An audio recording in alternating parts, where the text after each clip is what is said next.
How's it going, everybody? So in this video, I want to discuss my basic principles and philosophies towards how I generally approach various different diseases and my basic understanding of various different diseases.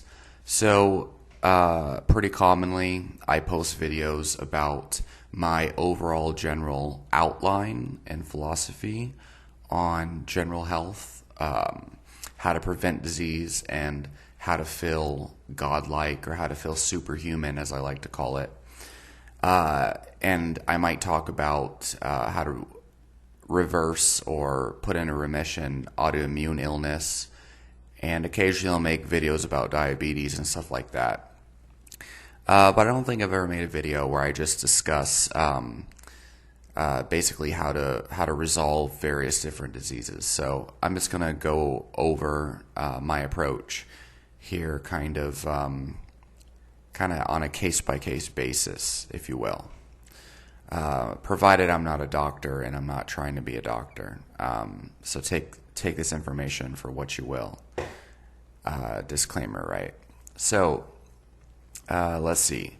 So obviously, in my opinion, one of the most easiest types of illness to solve generally is going to be digestive illness and or autoimmune illness. And I typically lump these two together because they generally seem to be triggered by the same thing, and that is generally food intolerances.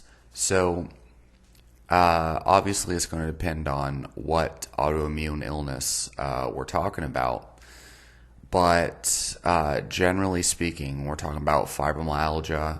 We're talking about, rheumatoid arthritis, which is generally considered to be autoimmune in nature. And even certain cases of Hashimoto's and Graves' disease a lot of times can be triggered by food intolerances.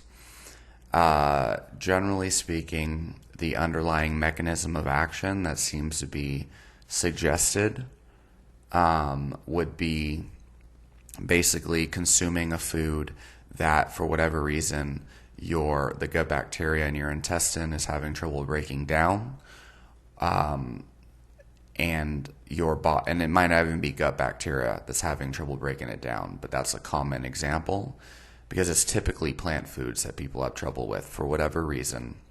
Certain plant foods that are specific to the individual, and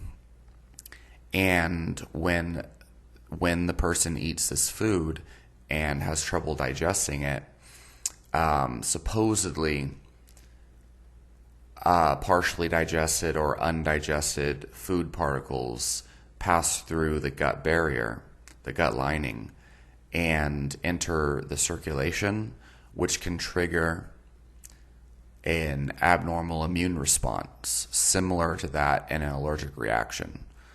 And it's very, very common for skin disorders to be triggered this way. And I myself had severe psoriasis for like 2 years.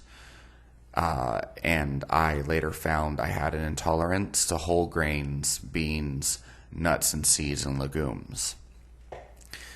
And I've made videos where I talk about how, going on a raw vegan diet removed my symptoms, but also going on an all-meat diet removed my symptoms. And it's not that either of these diets are magical. It's just that I had a very clear intolerance to specific food groups, namely whole grains, beans, nuts, and seeds. And just by removing them, didn't matter what diet I followed in particular, as long as I removed the food intolerance, and my skin completely cleared up. I went from having patchy, really itchy red rashes all over my body to all of a sudden just having completely clear skin. Similarly, I also had irritable bowel syndrome, and that was also triggered by the same food intolerance. And so you'll find lots and lots of people that have the same experience. And I myself have consulted with clients over the years, and I'm talking dozens and dozens of clients who all were suffering from some form of autoimmune illness or a skin condition that they thought was autoimmune, and especially digestive issues, irritable bowel syndrome, Crohn's disease, colitis, which all of these things are very common in these vegan communities that eat starch-based diets, you'll notice. And a lot of them, like they switch over to a carnivore diet and they think that it's the meat that's helping them, when in reality it was the grains that were hurting them for whatever reason, or whatever food intolerance they had. So it's really, really common. I'm talking common by the hundreds. I literally, when I used to be a part of these carnivore groups, especially when I first started back in like 2018, 2019, I was seeing hundreds of people every single day. Old grandmas, like, talking about how they resolve their chronic autoimmune problems, or their skin conditions, or their digestive problems by just eating nothing but meat. And, you know, diabetes and being chronically obese, and even things like depression, they would say, that they saw significant improvements in from that. But, you know, everyone knows, I don't follow a carnivore diet really anymore. I consume various plant foods, and especially tonic herbs, but not really because I think I need, like, to eat a pound of broccoli, because I don't really eat broccoli, but it's more medicinal and it's a targeted approach. I think it's kind of irrational to be scared of plant foods in general, like as a whole. Dogmatic kind of carnivore zealots and dogmatic vegan zealots are kind of like the same thing, but they're just like, one is dark and one is light, but they're both a form of light manipulation, if that makes sense. So they're both just shades of the same thing, but opposite sides of the same thing, which is like irrational dogma, if that makes sense. So anyway, so yeah. So autoimmune illness, skin issues, and things like digestive disorders and Crohn's and stuff like that. Almost always these are food intolerance issues, okay? So in regards to autoimmune illness, there's a lot of diseases that people assume are autoimmune. So there's going to be things like multiple sclerosis, which is a degenerative disease that attacks, I believe, the myelin, and can harm the brain and the spine and things of that nature. Central nervous system. And generally, from what I can tell, this could have multiple causes. But I have seen, there's the Walls protocol by Dr. Terry Walls. She's a notable doctor who actually put her multiple sclerosis in remission and actually reversed the disease and seemed to have recovered from it somehow. Her approach is basically an autoimmune paleo diet, but she believes that certain compounds, certain nutrients like sulfur, are things that maybe that multiple sclerosis patients might be deficient in, or something like that. And so she emphasizes certain foods for their nutrient content and their therapeutic effects on multiple sclerosis. So to heal the myelin and to heal the brain and the things that are damaged in multiple sclerosis. So that's her kind of protocol. But we got to keep in mind there actually are diseases like meningitis, for example. Is it meningitis? I think so. And even things like, what's that one STD? Starts with a S, I think. Fuck, I forgot what it is. There is a damn STD, and I don't know why, I can't remember right now. But in the later courses of it, it could attack the brain, right? And so these are examples of infections that can attack the brain or attack the spinal cord, right? And of course, parasitical infections as well. And so basically, if you get infected with a virus or a bacterial infection, Syphilis, that's the freaking disease, the STD. But anyway, if you get infected with these things, they can be deadly, and they can basically mimic the symptoms that are commonly labeled as multiple sclerosis, or even like ALS, like Lou Gehrig's disease, okay? And so this is important. In the mainstream medical system, they tend to just see symptomology and maybe even positive blood tests or whatever, and their diagnostic tests, and they'll be like, oh, you have this categorization of diagnostics, blood markers and symptoms that resemble, ALS, or resembles Parkinson's disease or dementia, right? And so they will kind of treat the majority of patients that have the same symptoms all similarly, because they don't see the diseases as kind of like a cluster of symptoms that can have a variety of causes. They see a cluster of symptoms, and then they label it as, they diagnose you like this is multiple sclerosis, or this is lupus, or this is, colitis, or this is Crohn's. And so it's funny. Well, it's not funny. It's sad, because then they'll try to treat the disease, and sometimes the treatment will actually make them even worse, or it won't help them at all. And then the doctors will call the patient back and say, hey, we misdiagnosed you, and our treatments, that's why our treatments didn't help. Or we misdiagnosed you and our treatments made it worse.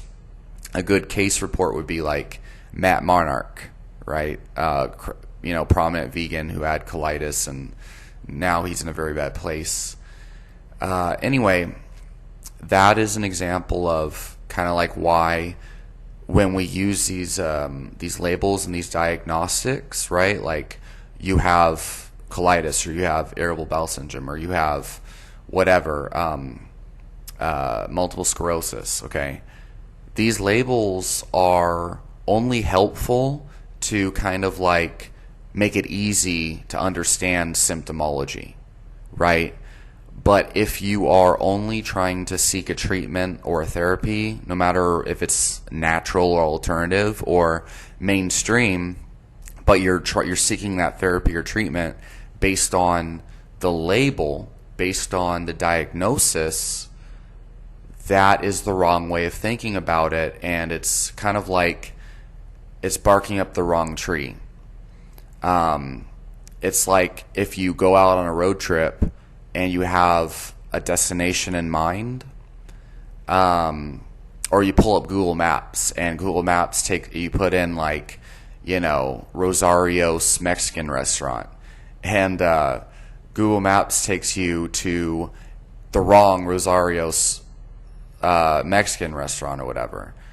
It's like they're the same name maybe, but they're completely different context. And when you get to that destination, it's not going to be what you were hoping for, if that makes sense. So anyway, it's important to have the right mindset when you're trying to heal diseases, okay? So it's better to look at symptomology and then think about what are the mechanisms involved that affect that symptomology. So for example, let's think about a degenerative brain disease like multiple sclerosis, okay? So you see degeneration of the myelin or whatever. Typically, that can be caused by a viral infection. That can probably be caused by a food intolerance. If you're eating a food that is passing the gut lining, for example, the intestinal lining, and then it enters the circulation, and then your body creates antibodies and other immune-like compounds to attack the foreign invader, because it's recognizing that indigested protein or whatever it is as a threat. Now your immune system might start to attack the myelin, or might start to attack its own tissues, supposedly, right? And then, of course, that can cause degeneration. And that's a very common thing. For example, when I had psoriasis, basically the immune system was attacking my skin or maybe triggering kind of like a hive-like reaction on my skin. And a lot of people find that this is a cause of like eczema, for example. And in degenerative brain diseases, it can be attacking the brain, for example, right? And degenerating the myelin. So that's another cause, food intolerance, viral infections that attack the brain, bacterial infections that start to, infect the brain. Nutrient deficiencies, omega-3, EPA and DHA, and certain fatty acids that the brain is made of. Okay, and I know a lot of people listening to this might think, they might be of the opinion that omega-3s are bad or whatever it is, right? Like these new rate P people that came out the woodworks. I know that's really trendy right now. But anyway, point is, if you don't give your body the building blocks it needs to make myelin, that can also cause a degenerative brain disorder, okay?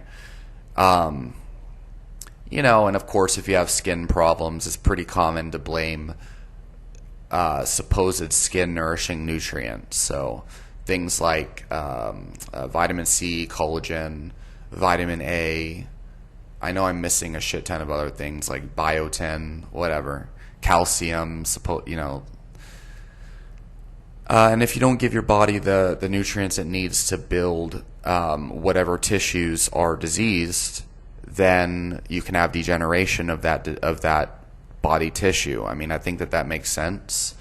And a really easy example that a lot of people will kind of write off as like meathead nonsense, it's going to be like muscle tissue. So obviously, if you don't give your body the protein it needs, the amino acids, and over time you will have degeneration of the muscle tissue. You'll lose muscle mass, right? If you don't give your body calories, what happens? You end up looking like Eugene Cooney. Not that that's funny or anything, but and I obviously, hopefully, she gets help. Anyway. The point is, though, many different things can cause the same diagnosis, all right? And so, there's generally a common protocol in mainstream medicine for all diseases, diagnosis, and some of them have multiple protocols, right? So anyway, those are some of the possible causes of degenerative brain disease that I kind of laid out. And even things like dementia. And we'll get into the theory of type 3 diabetes that can cause dementia here in a little bit. So with those possible causes that I just mentioned, that can give you all an idea of how I might think about trying to resolve degenerative brain or nervous system disorders such as multiple sclerosis. As we start to look at what things can damage myelin, it could even, very well, things like lead and mercury. That's one of the most documented kind of contributors. And I've noticed a pretty strong correlation between field athletes that have chronic exposure to pesticides and things like that, and Lou Gehrig's disease. And then also, there was another correlation I made with Lou Gehrig's disease, or ALS, but I forgot what it was. I think it was like repetitive motions, like guitar playing and stuff like that. But I think it might be like pesticide or heavy metal toxicity that could be causing something like ALS.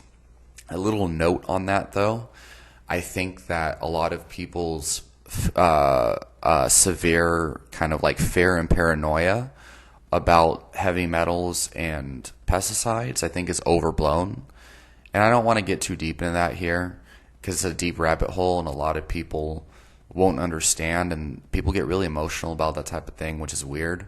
But there's a really large amount of quackery in health communities these days where they exaggerate the the danger and severity of heavy metals and pesticides and things like that people are exposed to. And to summarize, yes, obviously, it's a very real problem if you overconsume mercury beyond your body's ability to chelate it, which your body can actually chelate mercury. It can actually, believe it or not, break down or excrete things like iron, but that's a context-specific thing. Other nutrients that are involved in iron's excretion are important to consider. But the thing is, a lot of people are not actually exposing themselves to things like pesticides and heavy metals at a rate or a dose to where they need to be worried about it, even if they just eat a lot of conventionally raised foods. But again, that's another video to make at another time.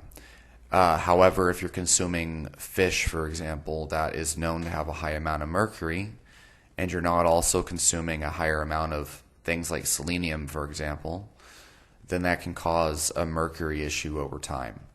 Or if you're consuming a supplement that was created in a really bad lab that has an overabundance of lead, for example, obviously that can cause an issue.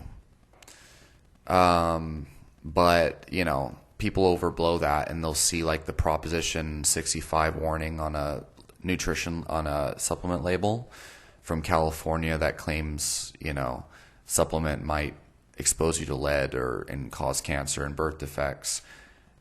People freak out over that, even though they don't realize it's like generally not an issue, because it doesn't mean that supplement literally is contaminated, but it's like an obligation for companies that sell products in California. But anyway, so let's move on. So we have things like, and there's a lot of things that I would do that I need to talk about as far as degenerative brain disorders I didn't mention here, like different supplements and herbs that can help. But then we have things like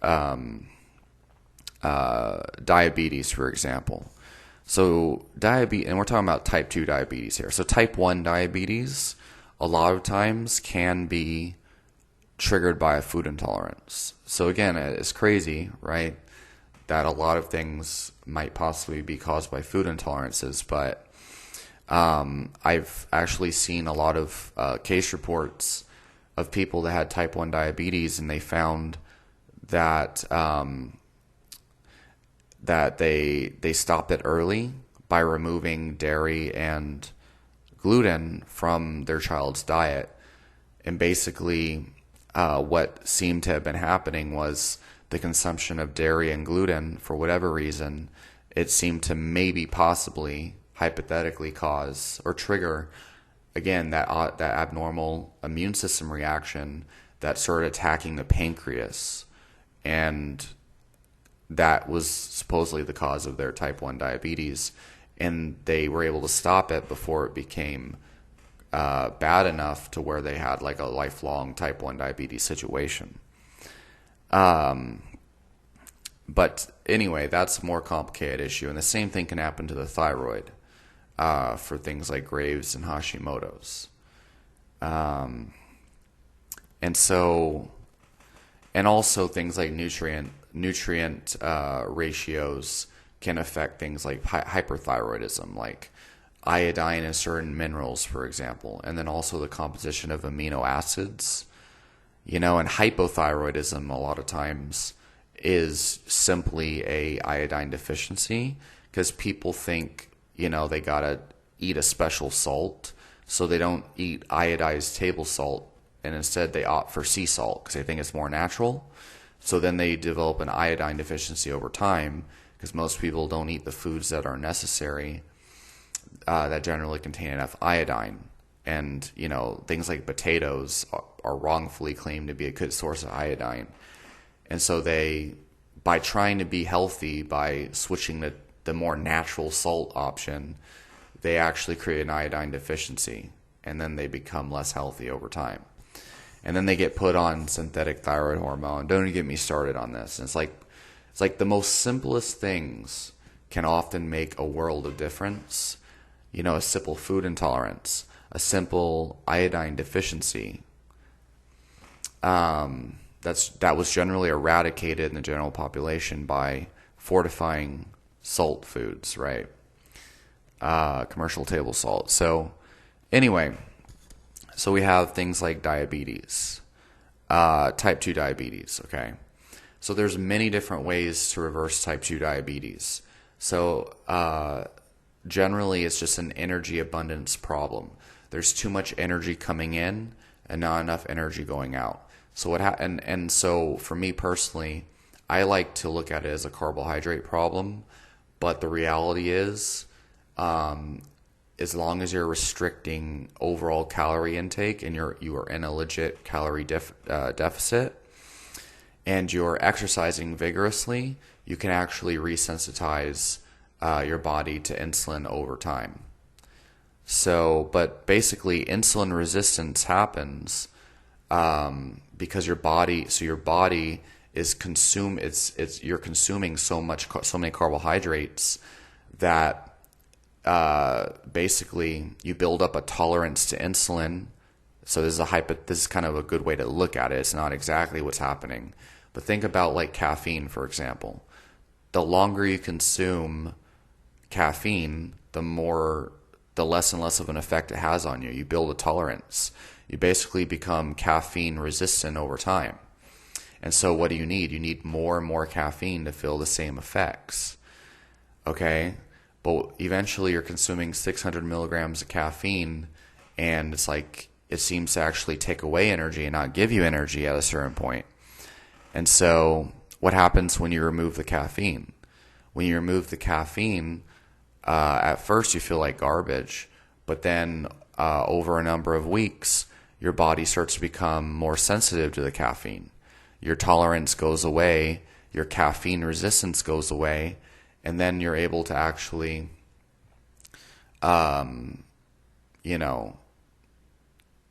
receptors become more sensitive to caffeine because you remove the substance and you're no longer overloading your body with caffeine.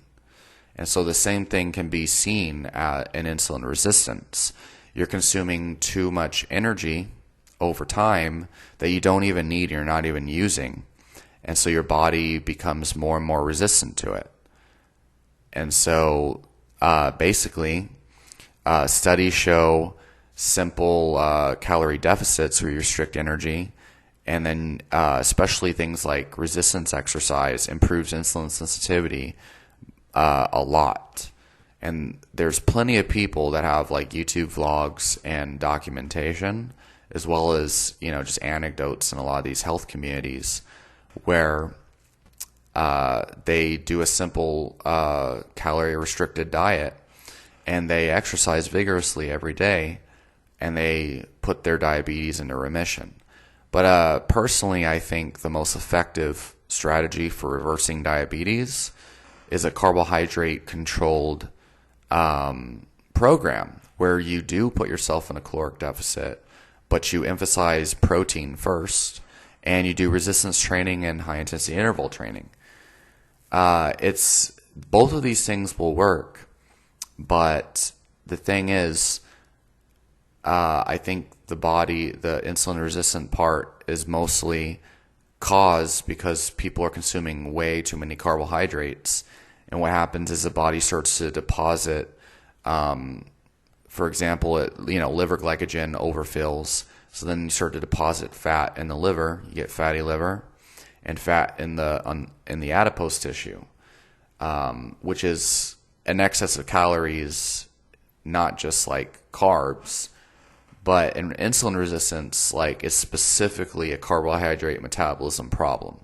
So to think that you can just eat a shit ton of Pop-Tarts and stay in a caloric deficit and reverse diabetes, which I'm sure most people don't think they're going to do, no matter what they think about diabetes, it just doesn't make sense to me. I think it's best to emphasize a carbohydrate restricted approach.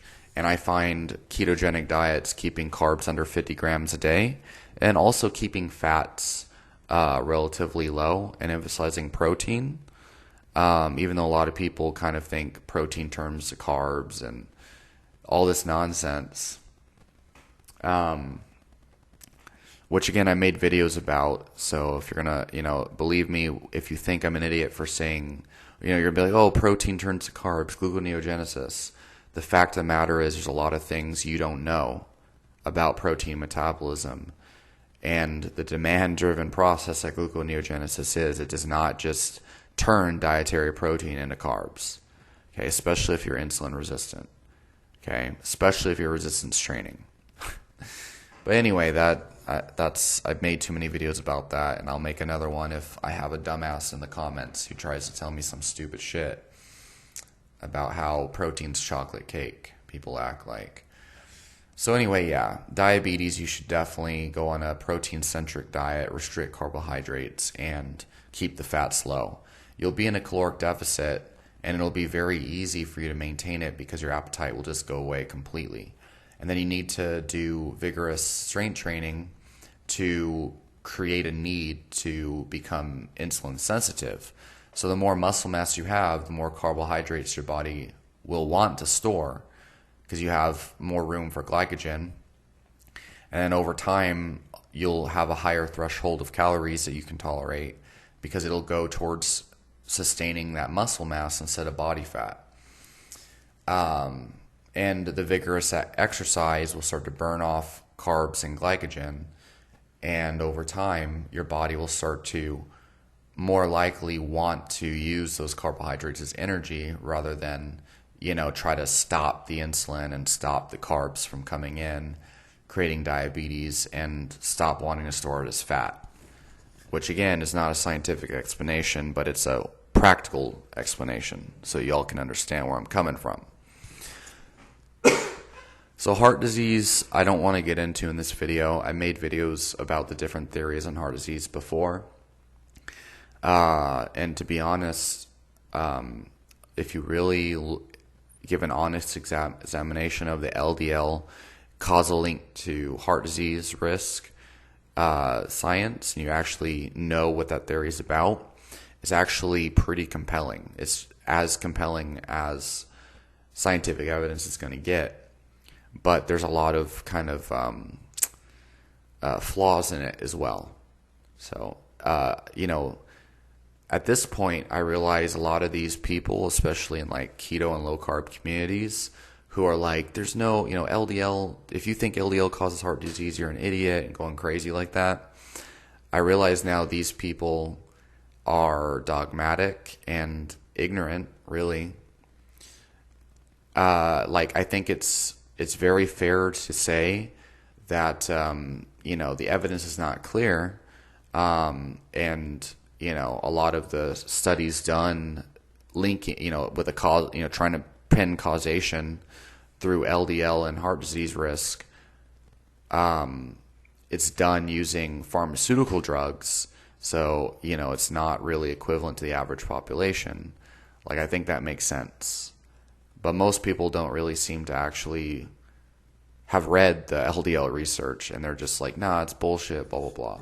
Because their favorite guru, like Paul Soladino or something, told them that. It's irritating.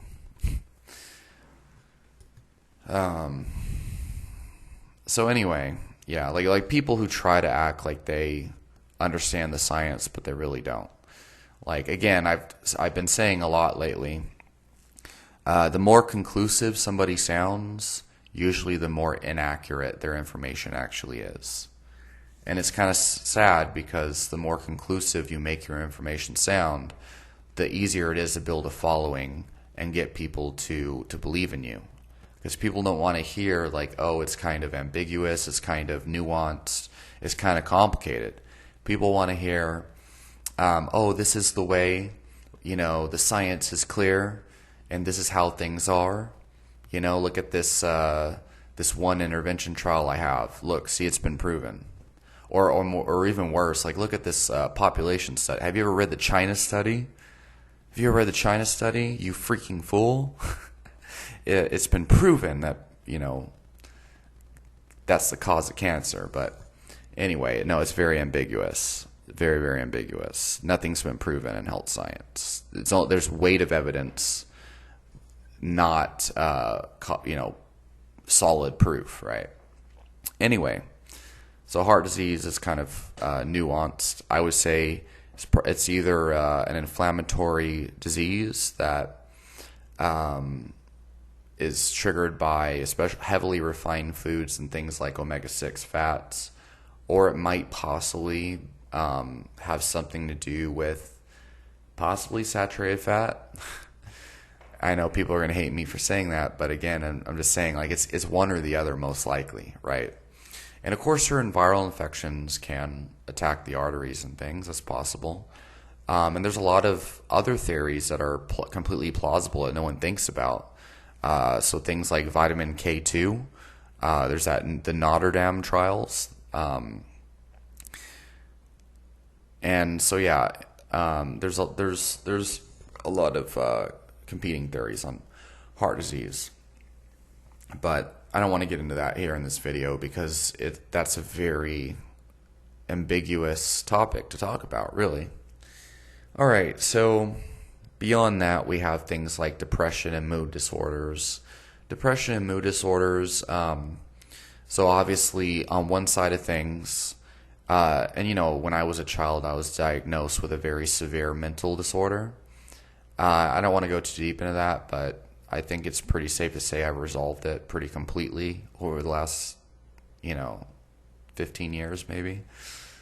But I'd rather identify as crazy because then, people expect the crazy behavior and then I don't look crazy. Anyway, and everyone thinks everyone else is crazy and they're normal, so freaking ridiculous. But anyway, so we have things like depression, anxiety, and of course, deeper disorders like bipolar and schizophrenia. But let's just focus on the more simple ones. So things like depression and anxiety. At a baseline, make sure that you remove food intolerances, right? Do an elimination diet because those can a lot of times cause or trigger things like anxiety especially. Mineral balance, things like magnesium. Sometimes people are deficient in salt, and that can cause anxiety and insomnia and restlessness. I found that to be the case with myself and many other clients. Make sure you're getting adequate protein because a lot of people don't eat enough amino acids to form the building blocks of neurotransmitters. And so they might be lacking dopamine, for example. And they're like, man, why don't I have energy? Why don't I have motivation? And it's like, well, maybe it's because you only eat 50 grams of protein a day. And most of that protein is going to build whatever muscle mass you have to sustain the inactive, sedentary life that you live. You're not eating enough protein to feed all your bodily functions that come before building neurotransmitters. So your body's like starving of protein. And so that's a huge problem. And then it will break down muscle protein to feed those amino acids. You should never restrict protein. The body doesn't preferentially use dietary protein to feed those processes. It actually uses muscle tissue, which is why ketosis and a high protein, you don't get kicked out of ketosis if you're consuming higher protein. But anyway, beyond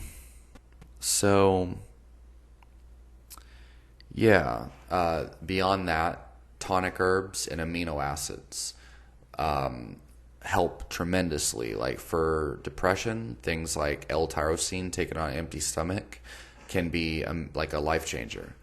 Herbs like Polyrhacus ant, for some people reishi mushroom, for some people rhodiola rosea, cordyceps, and then there's quite a few others. Some people use St. John's wort. And maca root is great. Sustantia, there's a lot of different herbs that can help with that. Gynosema, ginseng. For anxiety, though, you're going to want things like L-theanine, GABA, taurine, and herbs like reishi mushroom help tremendously with anxiety. Rhodiola helps with anxiety. But yeah, so I like to look at that as more of a balancing of the energies. And then for things like anxiety and depression, a lot of people have counterproductive thoughts that are kind of floating around in the background that they're not aware of.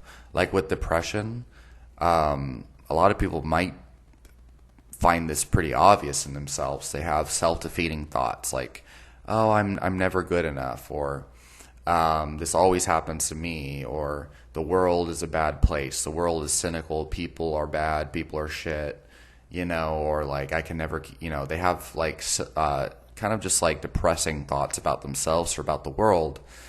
And it's like they might look towards nutrition and supplements and herbs to try to solve their problem. They might look towards medications.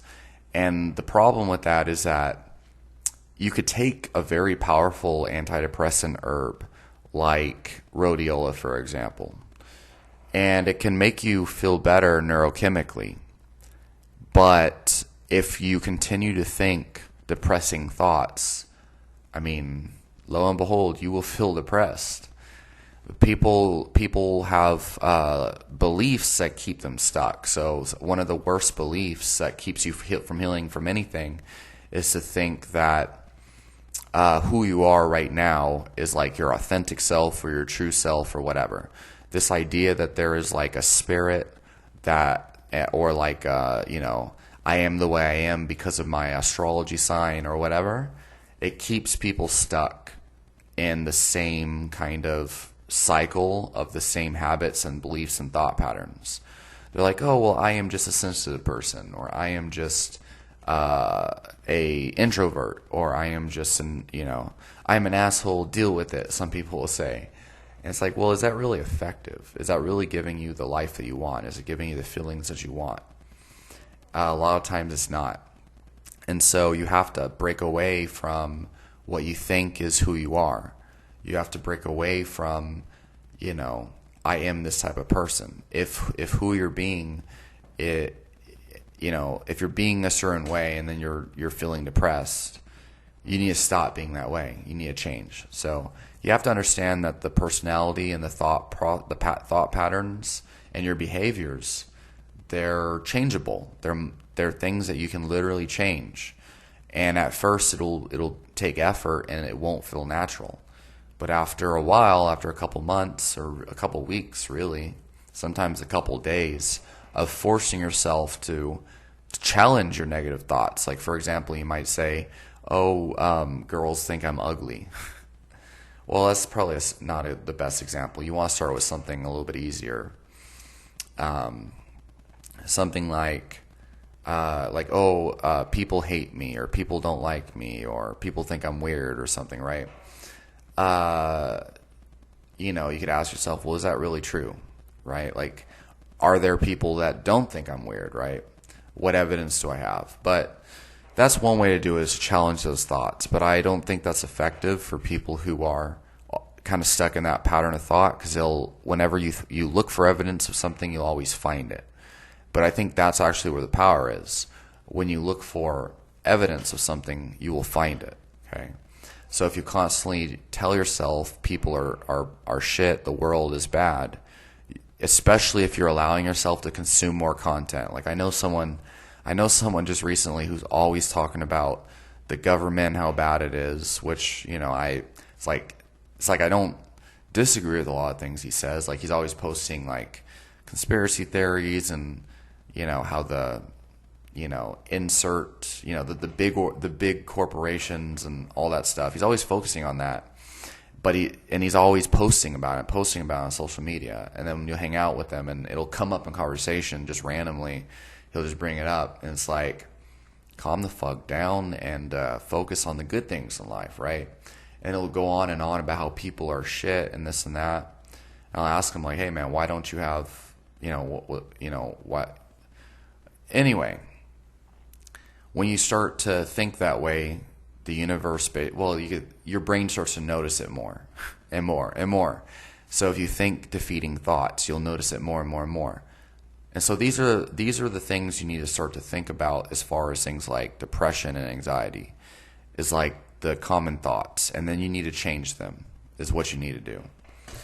And as far as anxiety is concerned, a lot of that can be exposure too, especially things like social anxiety, right? Like, and I'll have to make another separate video about that. Pretty much all of these things I should make a separate video on. But social anxiety, I think, responds very well to exposure therapy, where you put yourself in socially anxious situations, like large groups of people that normally make you feel anxious, and listen to your thoughts, and try to be aware of what you're thinking in that moment, so that you can understand your own thought processes and where that anxiety comes from. And typically, anxiety comes from seeing a situation or something as a threat. Usually you're like, oh my God, these people, they think that I'm crazy. They think I'm weird. I don't want to seem weird. I don't want to embarrass myself or whatever. And it's like, those thoughts are generally irrational. And instead you should be focusing on the external world rather than you're focusing on how other people are thinking about you. You should be focusing on reacting to other people and enjoying other people. Instead of how people are reacting to you, you focus on how you're reacting to other people, And when I say focusing on that, what I mean is actually being in the moment and engaging with those people. You'll completely forget about your anxieties, but that takes practice and whatnot. I think reishi and tonic herbs can help, though. Anyway, so there's other things like cancer and yada yada. I don't want to get too deep into all of those other things.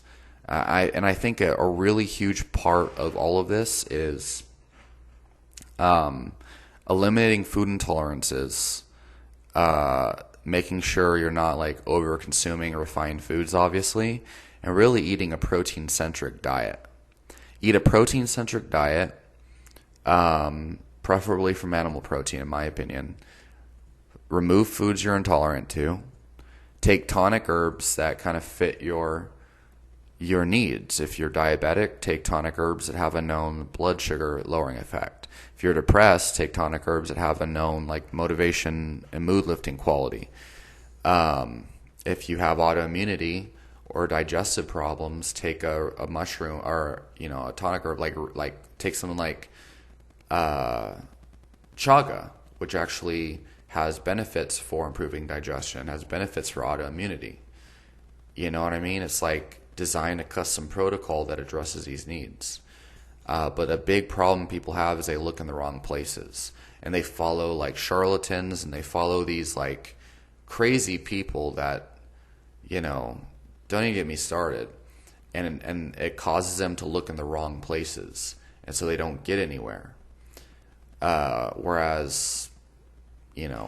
anyway, so yeah, let me know in the comments if this made sense or if you resonated with this, and any kind of replies you have to anything I said in this video, let me know in the comments, and I'll talk to y'all next time.